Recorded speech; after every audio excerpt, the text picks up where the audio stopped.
All right, so this is the 5 or 6 month update on the IRONMAN 2.5 suspension. And what this suspension is, if you didn't watch the first video, is coilovers up front and heavy duty rear suspension, springs in the back, and then the IRONMAN shocks in the back as well, which I'll show you the back first. So first things first, IRONMAN shocks. These things ride great, and then the springs, they're just black springs. I didn't want the lime green or whatever it is, but so far back rides good, handles weight really well, and haven't had any issues. It is a lot stiffer than factory, but that's the reason I got this. So when I tow my small camper, I don't run into any issues towing, and I don't have a big sag going on with this thing. So far so good on the rear. Now we'll move to the front, and I'll show you one of the problems that I had with this kit, and customer service was absolutely no help with this. All right, so jumping to the front with this is the coilovers, and as you can see, really good space on here. This is a very nice lift, and it gives you all the space you need to run large tires. These tires are actually 275/70 18s, and they're on a black Rhino wheel, 18x9 wheel.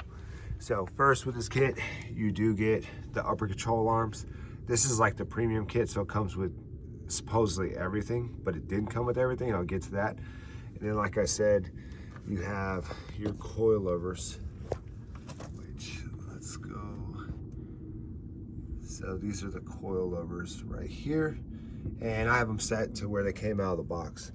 So the problem I ran into with this was actually, so you can see right here, there's a sway bar, and you see how there's a gap in the sway bar right now between the coilover and the sway bar.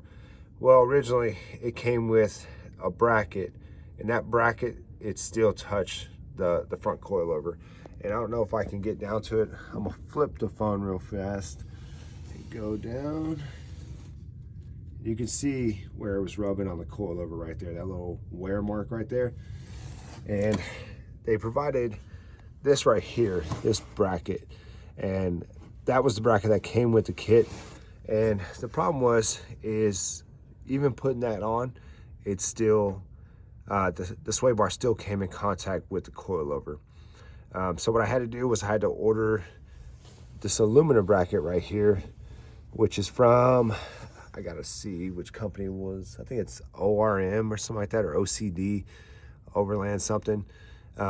And I basically had to use that and the IRONMAN spacer, which pulled it out probably another inch, half inch or so.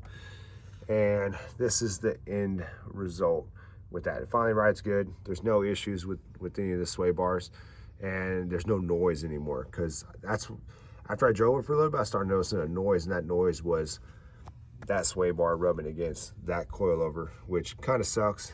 And like I said, I reached out to IRONMAN, and I was like, hey, this is the problem I'm having. They're like, well, you have to use that spacer, or the sway bar spacer that moves it up. And I sent them a picture. I said, hey, I'm using it.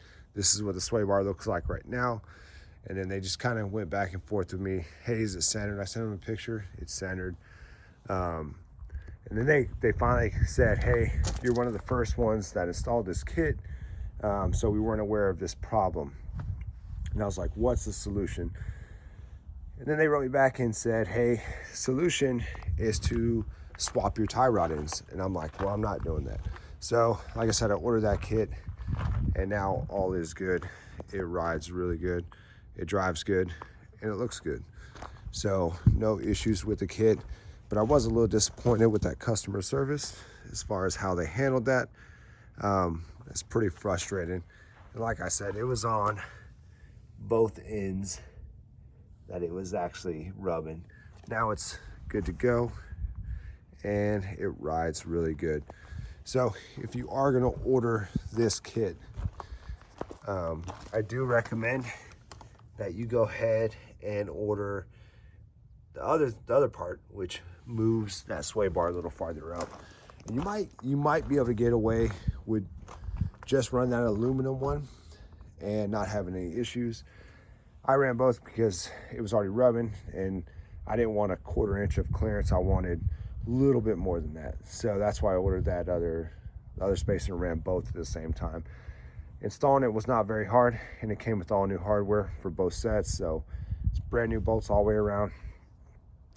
But overall, 5 or 6 months on this kit, and it rides good, it tows good, and it's pretty much everything I asked for. So this should be the last part of suspension that I want to do or have to do on this 4Runner.